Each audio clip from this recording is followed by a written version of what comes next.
Hi everyone, my name is Meena Murugappan and today I'll be talking about Organo Palgutta. Organo Palgutta is about 51 minutes from Gachibowli. It's just off the Chevala road and land into this beautiful parcel. In fact, what is unique about this parcel of land is that we have these lovely streams that run to it. So you have one which runs through the center, another that runs through the center, and the southern edge has this really beautiful stream that continues. And another component that we've done is in the forested areas of Palgutta, we've also created some rain pits which will collect into these places, and all rainwater harvesting system is actually laced into the fabric of this particular property. So we have this long pedestrian spine that connects the social node in the front and the social node in the back. And branching out of these are your vidis.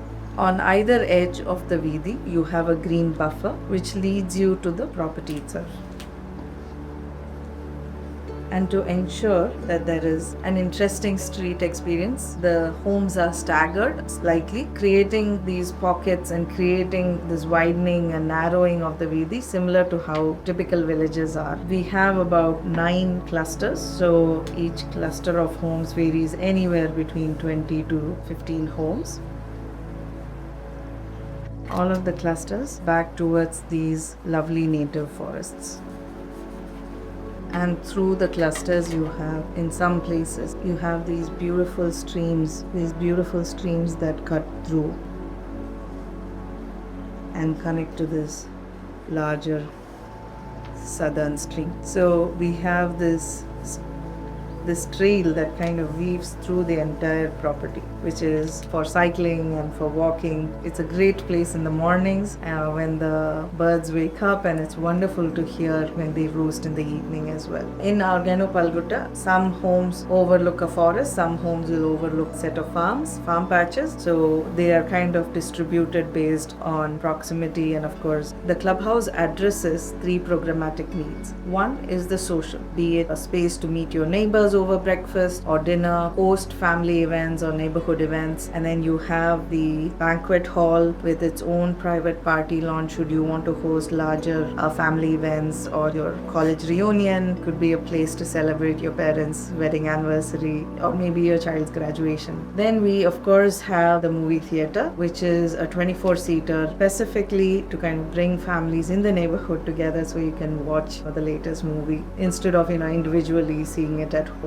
So the second component of the clubhouse is of course fitness. There is passive and there is active. In the active fitness, of course, you have your gym, you have the natural swimming pond, you have a badminton court, you have an outdoor basketball and tennis court which can also double up as a pickleball. Aside from that, there is also places where you want to kind of have a quieter space, so, and also therapeutic support. So we have provided for a spa, 2 rooms to kind of start, like, I imagine your day starts with walking to the spa, having your early morning therapeutic massage, then taking a dip in the pool, and then having breakfast, coming home. Also, we've created these really small, elegant spaces within the community, especially along the strong and central spine, where it has elements of small town living, like where you have places where it's like a large community dinai under shade of either a sloped roof or some trees, which kind of allow you to kind of gather, have chai together, read books together, have conversation court. In the entrance, of course, we have 2 critical components. One is the entrance pavilion, which welcomes families and visitors from outside. It's a great place to know about the community, what the community does, how it's an eco-habitat. It's also a place where you have the health lounge, which is operated by healthcare provider for emergencies. The same place has estate manager's office. And within the community, in different spots, we've introduced the children's play area. So the experience is not like a talk lot and all equipment over there. So I think one of the things that we've done, why we've kept these 2 moments within the design of the property, we have spread a lot of program throughout to kind of create these spaces that will bring families together. It'll encourage both interfamilial bonding as well as intergenerational bonding. And now we come to the home design itself. Beautiful, simple, elegant home. So this is one of those homes that works both as a east facing home and as a west facing home. So if your Vidi is over here, you'll be entering the property from there. If your Vidi is over here, you'll enter the property from here. Now if this is the main entry, then this becomes the forested edge or the farming edge, and if that is the main entry, then this becomes the forested or farming edge. So as you walk past this landscaped court on either side, you come to what is your porch, which is your veranda, and you enter the property. When you do, what you see is this large great room. Why are we calling it the great room? Because it has several components, all bringing the entire heart of the family together in the ground floor. So you have a lovely large living room, you have the dining and the dry kitchen over here, some seater over here, and as you enter you see this gorgeous space, and you also see a statement staircase that takes you upstairs, and tucked into one end is the lift. So this is a G+2 home, so we introduced a lift over here.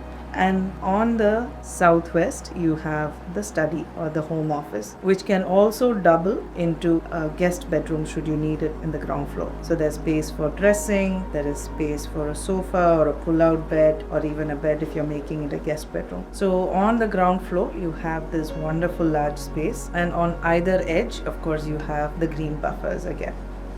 As much as possible on the southern side, we've kept the wall solid so that when the heat or when the sun hits, your sunrise and sunset is actually from southeast to southwest, and your northern part of the house is always shaded and is a much more pleasant space to be. And the south, because it's black wall, it cuts the heat from entering the home. Just off the dry kitchen, you have this large space which has space. You can use it as a wet kitchen, you can introduce a utility. So this becomes the service core of this building. Now we come up to the first floor. So like I said, you have the statement staircase which leads you to the floor above, and we have this beautiful double high cutout with a window which kind of streams light into the ground floor living room as well. And if you come off the lift or the staircase, you come into this lobby which can have seating, it can have bookshelves, and with a little planter that kind of brings the green onto the first level as well. And then on the southwest you have a full suite, which is a master bedroom suite with a built-in toilet as well as an outdoor shower and a large balcony. Every level we've introduced as much outdoor space as we can into the design of the home itself, because one of the beautiful things about urban living is that it's really lovely. The weather is great in Hyderabad most often except for summers, and even then in deep shades it's great to actually spend time outdoors. So you have the master bedroom over here, and on the other end, same sized with all the same facilities including the outdoor shower and a balcony, you have the second bedroom which also acts as the children's bedroom. Come up one more level and you'll start seeing another component of the home which creates a courtyard feel inside the house. So that double height volume is actually a sloped roof with a clear glass cutout which streams light inside. And then when you come up the staircase or exit the lift, you come to this lobby which gives you an entire suite on the top floor. So this again is as big as the master bedroom below, with space for a dressing as well as toilet and a large balcony. This space also acts in some ways like a suite, because you put some seating over here. You can actually make this a suite component for an adult child or a college growing child. Just off the lobby you come to this lovely large open to sky terrace with its own sunken seating. So here what we are imagining is that on this wall you might be projecting a movie, you're sitting over here, maybe having the barbecue going, have large mat with some bean bags, and everybody is watching on the latest movie or catching up on an IPL match. These again are informal ways to bring families together. Maybe you're calling your next door neighbor and their family and saying, hey, come up, we're having the barbecue going, let's watch something together. So one of the core components of our project, which is actually like the DNA of our project, is Sapthapatha, which is the 7 strands of sustainability. When we're talking about air, we're talking about how to improve the air quality within the community. I think one advantage we have is the fact that we are actually a little further out of the city. So that itself offers better quality air. But through through afforestation and through smart design of tree plantation, we've been able to improve the oxygen levels in the community while also naturally encouraging biodiversity. The second strand talks about water. This is a framework that we're using to ensure that we can become water balanced and ideally water secure as well, which means we are not really dependent too much on city water resource. The aim is also to become a zero discharge community. In terms of earth, there are 3 components. The first one talks about soil health improvement. From when we purchase the land to once the community is finished, what are the improvements that we are implementing both during plantation, during farming, to ensure that the health of the soil is improved. The second component is waste management. How is waste within the community managed so that any domestic waste, which is organic waste, actually gets composted, and any non-organic waste is actually segregated and then offered to the recyclers. The third component of earth is of course biodiversity. This is something that's very core to all the communities and at Palgutta as well, where the farming, the forestry, the water bodies, as well as how we are structuring these systems ensures that we are improving biodiversity at multiple levels and in multiple mini ecosystems, like for instance the water range, the forests, the rain pits, the farming areas, as well as the vidis and the main street. In terms of people, here again there are 2 components. One is the health and well-being of the residents themselves. How do we help create a calmer, quieter environments so you get a good night's sleep and a great start in the morning? And the second component is of course creating mutually beneficial relationship with the village neighbors. It's not just that we go and build this eco village, but by being there, what are the positive social impact activities that we can do? Offer livelihood opportunities, and we ensure upskilling is something that the residents can engage with the village neighbors. One of the important things that we're doing is to ensure that people working within the community, at least 75% of them are locally hired. In terms of shelter, the design of the home has one of the core things that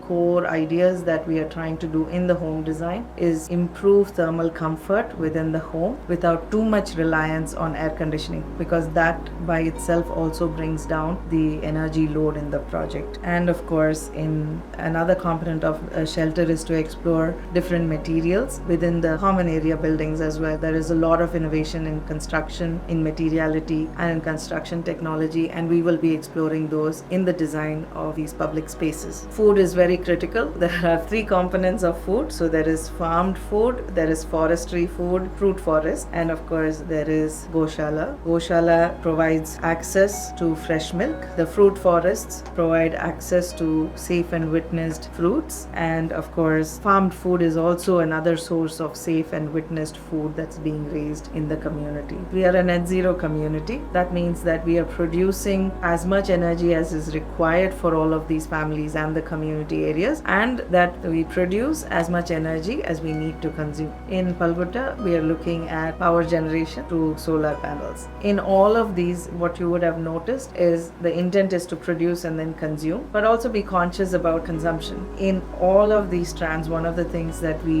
look at a measure is how to reduce the demand of human living on natural resources. Whether we are from Hyderabad or whether we've made Hyderabad our hometown, for many of us, we are connected by this desire to recreate some of our bonds, to recreate the simplicity of becoming friends, to have a set of families live around us who are similar minded, who share core values, and of course bring joy and camaraderie, feeling of strong social bonding by being who they are and celebrating simple moments in life, and of course cheering each other on. Organo Palgutta is a place that we feel families will come together and will say, this is our own town.